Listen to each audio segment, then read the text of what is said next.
एक रामपुर नाम का सुंदर सा गांव था। गांव में गोलू नाम का गरीब लड़का रहता था। गोलू घर में अकेला रहता था। गोलू के माता पिता बचपन में ही गुजर गए थे, इसलिए गोलू घर में अकेला रहता था। गोलू को चित्र बनाने का बहुत शौक था। गोलू जहाँ भी जगह पाता वहाँ चित्र बनाने लगता। कभी कभी तो गोलू दीवार पर ही सुंदर सा चित्र बना देता। काश मेरे पास पेंसिल और बुक होता तो मैं कितना सुंदर सुंदर चित्र बनाता, लेकिन मेरे पास तो खरीदने के लिए पैसे भी नहीं है। एक बार गोलू जमीन पर लकड़ी से एक आम बना रहा था। तभी वहीं एक बाबा प्रकट होते हैं और कहते हैं, वाह बेटा वाह, तुम्हारी कला तो बिल्कुल अद्भुत है, बिल्कुल अद्भुत। कितना सुंदर चित्र बनाते हो। बहुत बहुत शुक्रिया बाबा जी, बहुत बहुत शुक्रिया। अरे बेटा, तुम पेंसिल से कॉपी पर चित्र क्यों नहीं बनाते हो? बाबा जी, मैं बहुत गरीब हूँ। बचपन में मेरे माता पिताजी के गुजर जाने के बाद मेरी सारी इच्छाएं अधूरी रह गई। और तो और नोटबुक खरीदने के लिए पैसे भी नहीं है मेरे पास। ठीक है बेटा, मैं तुम्हें एक पेंसिल देता हूँ। तुम इस पेंसिल से जो चित्र बनाओगे वह चित्र असली में परिवर्तित हो जाएगा। और हाँ बेटा, तुम इस पेंसिल को अपने स्वार्थ के लिए उपयोग मत करना, वरना यह पेंसिल जलकर भस्म हो जाएगा। तुम इस पेंसिल से केवल दूसरों की मदद करना। ठीक है बाबा जी, मैं बिल्कुल समझ गया। बाबा जी चले जाते हैं। गोलू जादुई पेंसिल से जमीन पर एक चित्र बनाने लगता है। अरे वाह, चमत्कार हो गया। ये तो सच में जादुई पेंसिल है। अब मैं चित्र बनाकर गांव वालों की मदद करूंगा।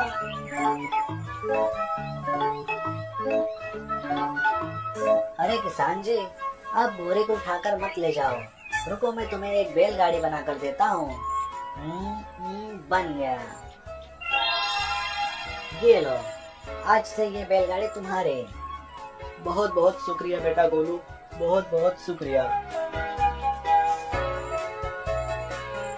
बेटा गोलू, मुझे कुछ लकड़ियाँ चाहिए, वरना मेरे घर में खाना नहीं बन पाएगा। रुको, मैं तुम्हें चुटकी में लकड़ी बना कर देता हूँ। हो गया, ये लो। बहुत बहुत धन्यवाद बेटा गोलू, बहुत बहुत धन्यवाद।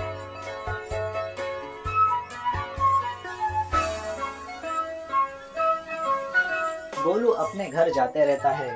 तभी गोलू के पड़ोसी मोहनलाल कहते हैं, अरे बेटा गोलू, तुम इतने सारे चमत्कार कैसे कर लेते हो? बस चाचा, वो सब चमत्कार इस जादुई पेंसिल का है। जो चाहिए उसका चित्र बना दो, तुरंत असली का बन जाएगा।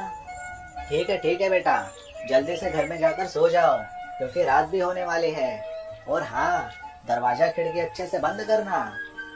गोलू अपने घर चला जाता है और मोहन मन ही मन कहता है, अरे वाह, इस बच्चे ने तो सीधा सीधा बता दिया। अब तो पेंसिल चुरा कर ही रहूंगा। मोहनलाल छुप कर गोलू के घर जाता है और जादुई पेंसिल चुरा कर ले आता है।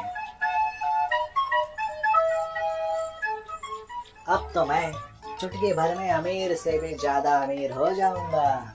बस मुझे सोने के खजाने का चित्र बनाना है और तुरंत बहुत सारा खजाना बनकर मेरे सामने आ जाएगा। जल्दी जल्दी चलता हूँ।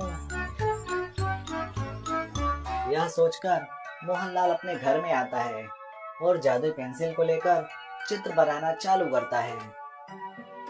अब मैं यहाँ बड़ा सा सोने का खजाना बनाता हूँ।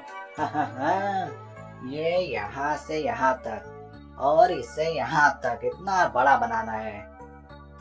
इस प्रकार मोहन कुछ समय में बड़ा सा सोने के खजाने का चित्र बना लेता है। जैसे ही सोने के खजाने का चित्र पूरा बन जाता है, तुरंत जादुई पेंसिल मोहनलाल के हाथ में ही जल जाती है। पेंसिल के साथ साथ मोहनलाल का हाथ भी जल जाता है और मोहनलाल वहीं चीख पड़ता है, अरे बाप रे, ये क्या हो गया? मेरा पूरा हाथ जल गया और जादुई पेंसिल भी जल गई। अरे ये क्या हो गया भगवान, मेरा पूरा हाथ जला दिया। क्योंकि बाबा जी ने कहा था अगर पेंसिल को निजी स्वार्थ के लिए उपयोग करोगे तो यही परिणाम मिलेगा। इसलिए मोहनलाल वहीं पर अपने चोरी का फल प्राप्त कर चुका होता है।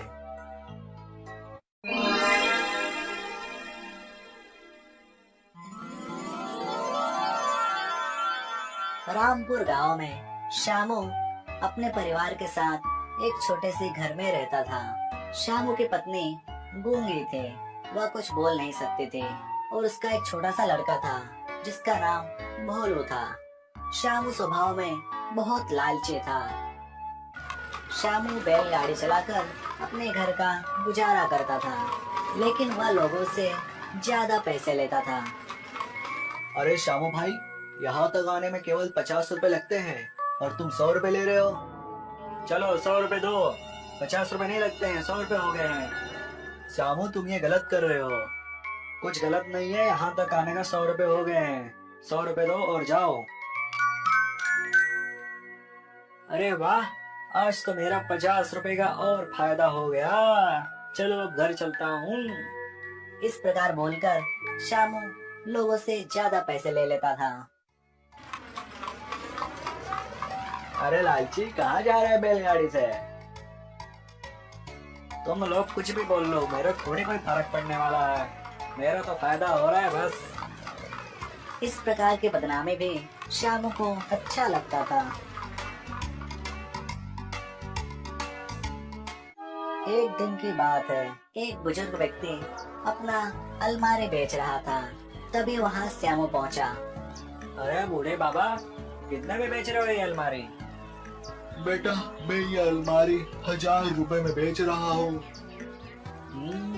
वैसे तो मुझे भी अलमारी चाहिए। एक काम करता हूँ, इसी से बराबर लगा के ले लेता हूँ। अरे बूढ़े बाबा, 600 रुपए में दे दो।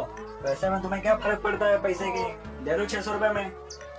नहीं बेटा, ये मुझे उतने में नहीं हो पाएगा। ये बहुत महंगी अलमारी है। अरे कैसा नहीं हो पाएगा? दे दो 600 में और ये लो पैसे।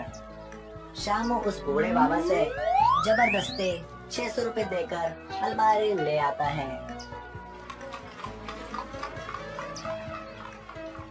अलमारी घर लाकर रख देता है और अपने कपड़ों को अलमारी में रख देता है। कुछ समय बाद श्यामू उस अलमारी में और कपड़े रखने के लिए खोलता है तो वह देखकर दंग रह जाता है, क्योंकि अलमारी में रहे सारे कपड़े सोने के हो चुके होते हैं।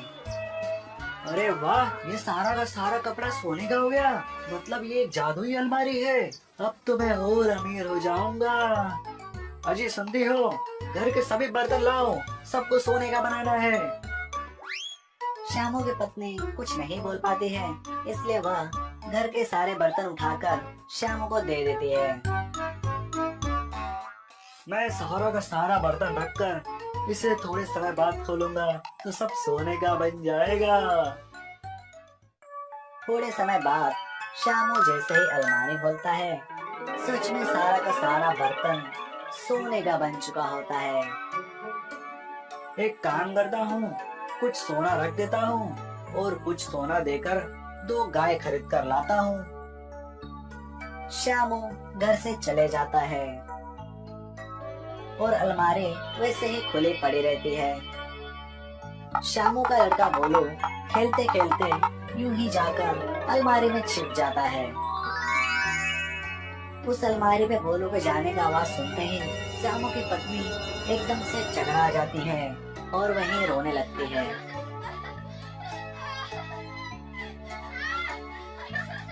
क्या हुआ, क्यों रो रही हो? अरे ये क्या हो गया?